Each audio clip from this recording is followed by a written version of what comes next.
Hello Hindi medium academy में आप सभी का स्वागत है। मैं हूं अरुण कुमार यादव और आज इस वीडियो में हम देखेंगे गणित कक्षा 10 की जो एनसीईआरटी प्रश्नावली 10.2 है इसके प्रश्न 4 का सॉल्यूशन। लेकिन आगे बढ़ने से पहले मैं आपको बता दूं कि अगर आप हिंदी मीडियम से हैं और आपको विज्ञान कक्षा 10 में कोई भी दिक्कत आ रही है तो आप आरंभ बैच ज्वाइन कर सकते हैं। इस बैच में मैं आपको कंप्लीट एनसीईआरटी एक्सप्लेन करने वाला हूँ बेसिक से लेके एडवांस लेवल पे। और जो ये प्राइस है इस बैच का वो भी काफ़ी कम रखा है मैंने। इस बैच को लेने के लिए या फिर इसमें इनरोल करने के लिए आपको प्ले स्टोर से एक स्टडी ऐप डाउनलोड करना है या फिर आप वेबसाइट पे भी विजिट कर सकते हो।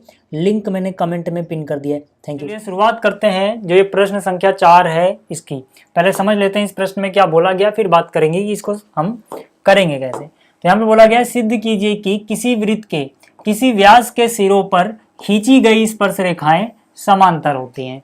मतलब क्या कि अगर अपने पास कोई एक वृत्त है और इस वृत्त का कोई एक व्यास ले लिया, मान लो। अब व्यास के जो सिरे हैं, मान लो ए बी अगर व्यास है तो एक सिरा ए हो गया, एक सिरा बी हो गया। अब ए और बी से होती हुई अगर दो स्पर्श रेखाएं हम खींचे, एक का नाम मान लिया एक्स वाई है, दूसरी का नाम एम एन है, तो ये दिखाना है कि जो इस व्यास के सिरों से खींची गई ये स्पर्श रेखाएं हैं ये समांतर होंगी। ठीक है, मतलब हमें जो सिद्ध करना है वो क्या सिद्ध करना है कि एक्स वाई समांतर है एम एन की। और हमें दिया क्या है, हमें दिया है, ठीक है, हमें दिया है व्यास है ए बी, ठीक है ना। ए बी क्या है, एक व्यास है और स्पर्श रेखाएं हैं एक्स वाई और एम एन, यानी एक्स वाई और एम एन स्पर्श रेखाएं हैं। तो हमें लिखना पड़ेगा, दिया है हमें। सिद्ध क्या करना है कि जो इस स्पर्श रेखाएं हैं ये समांतर है। कैसे करेंगे देखो, बहुत आसान है इसे सिद्ध करना। सबसे पहले यहां पर जो ये कोण है ना इसको मैं बोल रहा हूं कोण 1, और यहां पर जो कोण है ना इसको मैं बोल रहा हूं कोण 2। तो मैं यहां से सीधा सीधा लिख सकता हूं कोण 1 बराबर है 90 डिग्री। ऐसा क्यों है, क्योंकि स्पर्श रेखा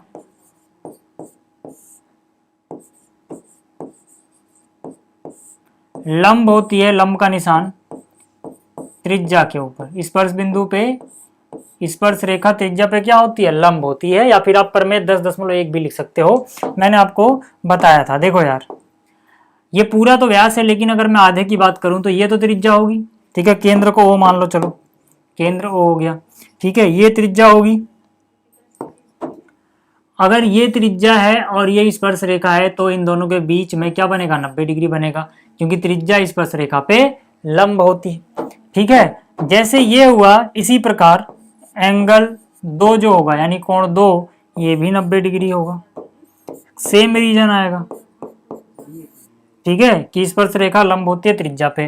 ठीक है, यहां पर देखो किसकी बात कर रहा हूं मैं, ये हो गई त्रिज्या और ये हो गई स्पर्श रेखा, तो ये लंब हो गया यानी ये भी 90 डिग्री आ जाएगा। अब हम यहां से बोल सकते हैं कि समीकरण 1 व 2 से, समीकरण 1 व 2 से, 1 व 2 से मैं क्या बोल सकता हूं, 1 भी 90 के बराबर है, 2 भी 90 के बराबर है, यानी 1 और 2 आपस में बराबर हो गए। परंतु ये अंतः एकांतर कोण है। अगर 1 और 2 को हम देखें तो कैसे कोण है, अंतः एकांतर कोण। ठीक है, आप यहां पे देख सकते हो कि भाई ये रेखाएं हैं, ठीक है, ये व्यास है, तो एक इस तरफ वाला कोण एक इस तरफ वाला कोण कैसे कोण होते हैं, अंतः एकांतर कोण।